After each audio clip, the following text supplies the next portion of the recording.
Jeremy, who is 10 years old, lives with his mother and grandmother. A move arose when his parents separated when he turned 5 years old. Jeremy was a straight A student till recently.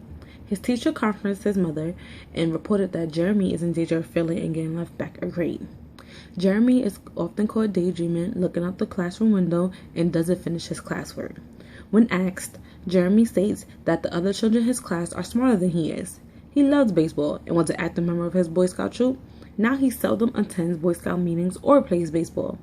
When he gets home each afternoon, he watches television and eats all the cookies he can find. After that, he calls his mother to make sure she's alright and on her way home from work. Then off to bed he goes. He states, "I don't have any reasons to stay up. Nothing good is going to happen." Popular 16-year-old Kristen usually went to school, her part-time job, and then hang out with friends. Suddenly, after work, she would go straight home and complete her homework and play with her cats. She was a really popular teenager. She would often hang with her two best friends after she got off of work until her curfew. Concerned, her mother realized that it has been months since Kristen has gone to the movies or shopping, and on top of that, Kristen seemed to have lost weight. After cleaning Kristen's room one day, her mother found a bottle of sleeping pills on her dresser. What do Jeremy and Kristen have in common? They both have been diagnosed with depression. Depression is the most common health problem in the United States. Each year, it affects 17 million people of all age groups, races, and economic backgrounds. Depression is a medical illness that causes constant feeling of sadness, a lack of interest. Depression affects how the person feels, behaves, and thinks. Emotional and physical problems are what depression can lead to. Most often, people with depression find it rather difficult to go about their day-to-day activities and may find that life is not worth living. Thus said, imagine you or your child at the age of 7 or 16 becoming depressed and having these thoughts and feelings not knowing what to do about them. Childhood depression exists all over the country, and causes for childhood depression vary from child to child and family to family. The signs and symptoms of depression should be looked out for in children who are experiencing life-changing events. These life-changing events may have effects on these children and cause them to become ill and even be fatal. According to the depressedchild.org, depression is dangerous. It distorts normal perceptions, causes behavior changes, and can result in self-mutilation or suicide. It is not uncommon in children, but for many reasons, it often escapes diagnosis. Depression was not even recognized as a childhood disease by the psychiatric profession until 1980. Before that, it was commonly believed that children cannot suffer from depression. Childhood depression can cause children to lead to suicide, which would devastate family members and loved ones. Diagnosis. The diagnosis of childhood depression often begins with a physical exam by a doctor, usually a child's pediatrician. Because certain viruses, medicines, and illnesses can also cause symptoms of depression, the pediatrician will want to know when the symptoms started, how long they've lasted, and how severe they are. The pediatrician will ask both the child and the parent whether or not the child has similar symptoms of depression before and about past treatments they may have received. If there is a family history of depression, it is very important to let your pediatrician know this in advance. Since there is no actual test for the pediatrician, might refer the children to a mental health specialist to diagnose symptoms of depression, since there are certain features which the specialist will look for in order to make the proper diagnosis. Symptoms. The symptoms of childhood depression vary from child to child. Childhood depression is often undiagnosed and untreated because they are usually viewed as normal and psychological changes that occur through the childhood years. According to WebMD, early medical studies focused on masked depressions where a child's depressed mood was evidenced by acting out or angry behavior. Even though this does occur in younger children, many children of all ages show symptoms of sadness or low moods to adult depression, which is similar. The primary symptoms of depression revolve around sadness, a feeling of hopelessness, and mood changes. Not all children have these symptoms when being diagnosed with depression. Most children will show different symptoms at different times and in different settings.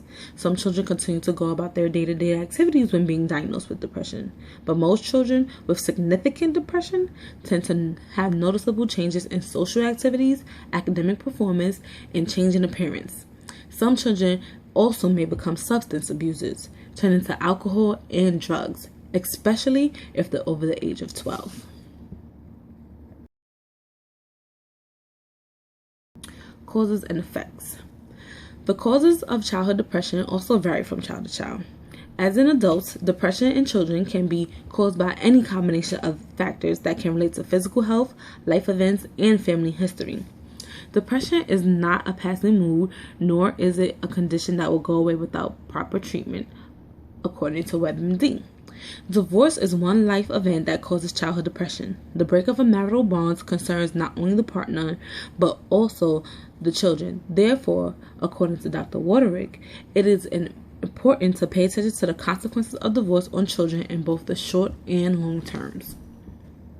Abuse can cause any person to be depressed, but when children are abused, whether sexually, physically, or emotionally, this can cause them to become extremely depressed even when they get older. The effects of this abuse can be short-term and long-term.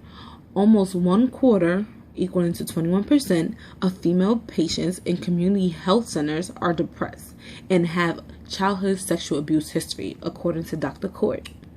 Maltreatment is another form of abuse that can cause a child to become depressed.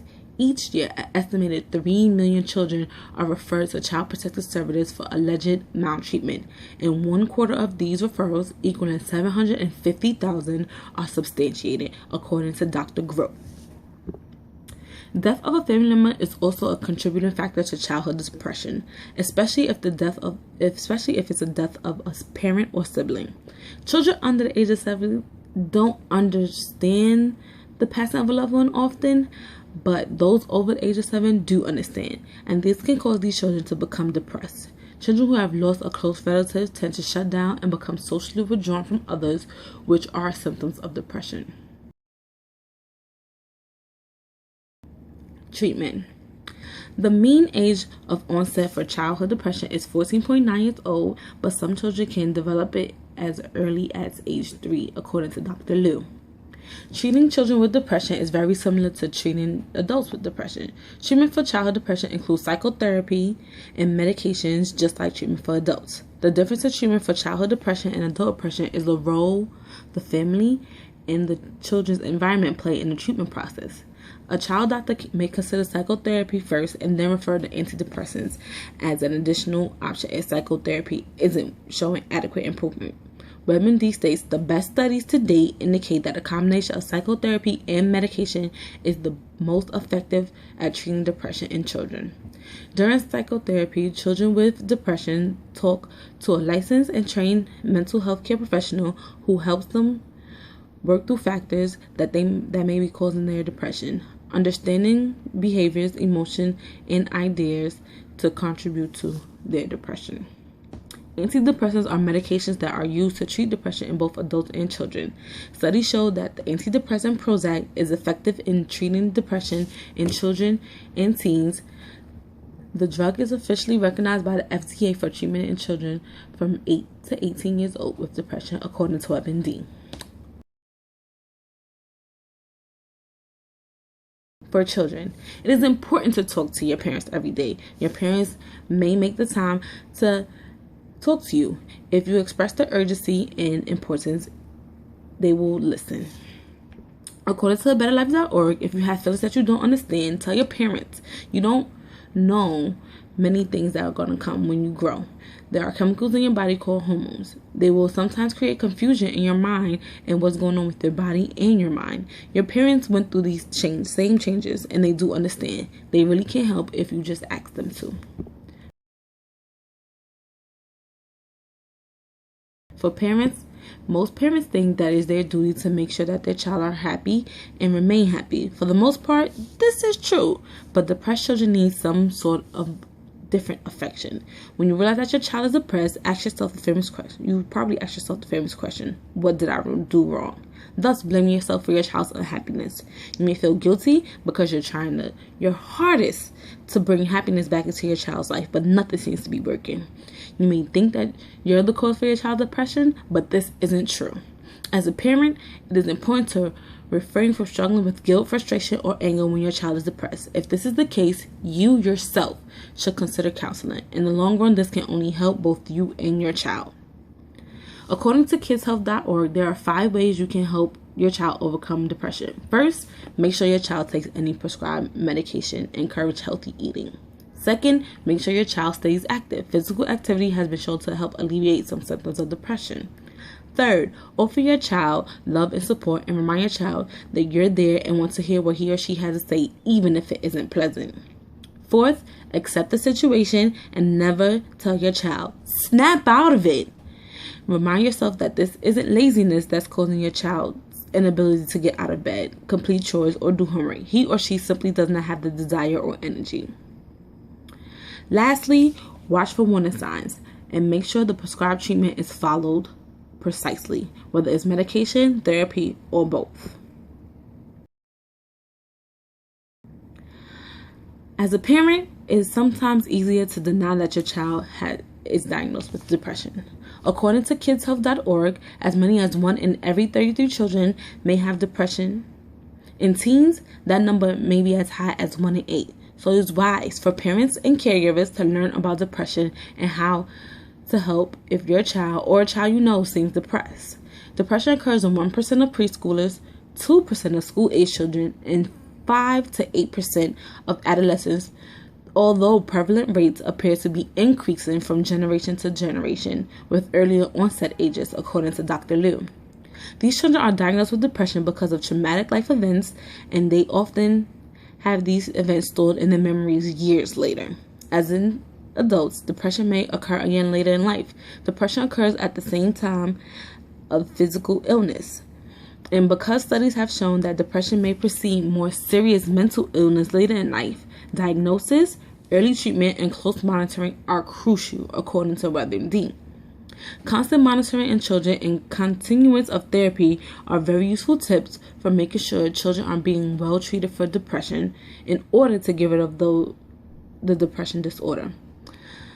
The major effects of depression in children is suicide. So parents, pay close attention to any changes your children have in their appetite, appearance, and social life. Depression. Children can get it too.